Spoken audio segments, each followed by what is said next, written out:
నీకు విరోధంగా రూపింపబడిన ఏ ఆయుధము వర్ధిల్లదు.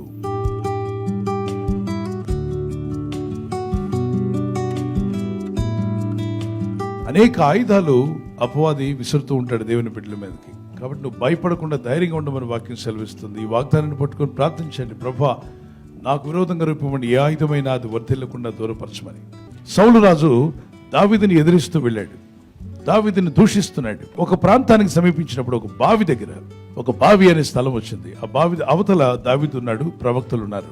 పచ్చగడ్డేస్తే దావీదుకి సౌలుకు మధ్యలో ఏమవుతుంది? బొగ్గుమంటుంది. ప్రవక్తలారా, మీ మధ్యలో ఉన్నవాడు నేరస్తుడు, దుష్టుడు, మంచివాడు కాదు అని నేరస్థాపన చేయడానికి సౌలు రాజు వంటి వాడు వచ్చాడు. ఇక దావీదుకి వేరే ఆప్షన్ లేదు. ప్రార్థన చేస్తున్నాడు, దేవా, రాజే, ఈ దేశాన్ని వెళ్తున్న రాజే నాకు విరోధంగా శత్రువై నా మీదకి వస్తుంటే, నా మీద నేరస్థాపన చేస్తుంటే ఎవరు నాకు సాయం చేస్తారు అని ప్రార్థన చేస్తే పైనుండి ప్రభు అన్నాడు, నా కుమారుడు దావీదు, భయపడకు.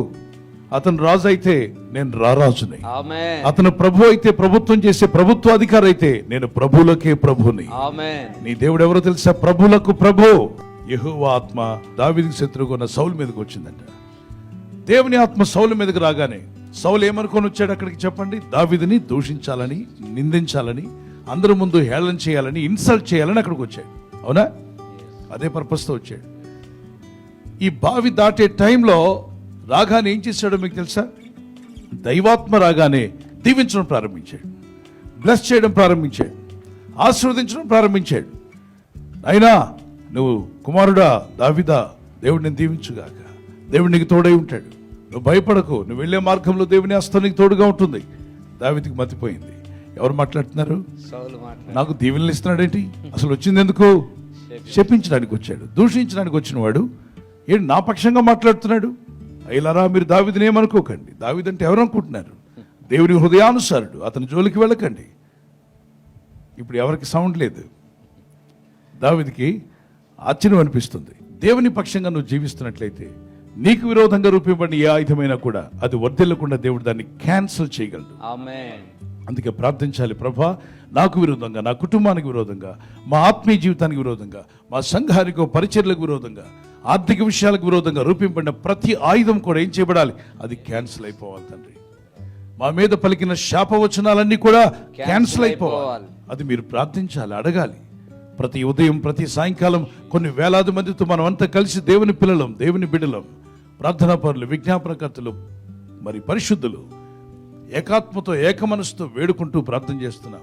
మీ ప్రార్థనలో ఈ ప్రార్థన అలవాటు కూడా పెట్టుకోండి. నీ కాపుదలు నాకు దయచే ప్రభా అన్నటువంటి వారు ప్రార్థన చేసుకుందాం. దేవుని కాపుదలు నీకు ఉంటుందని నమ్మితే మీ చేతులు పైకెత్తండి, ప్రార్థన చేద్దాం. పరిశుద్ధమైన మా తండ్రి, నీ యందు నేను విశ్వాసం ఉంచినాను, నిరీక్షణ కలిగి ప్రార్థిస్తున్నాను. ఏ ఆయుధమైనా సరే నా మీద అది ఫలించకుండా చేయగల శక్తిమంతుడు నాయన. దురాత్మలను బంధించమన్నావు, గద్దించమన్నావు. దేవునికి లోబడి అపవాదిని ఎదిరించిన వాడు మీ ఎదురుని పారిపోతాడని సెలవిచ్చున్నావు.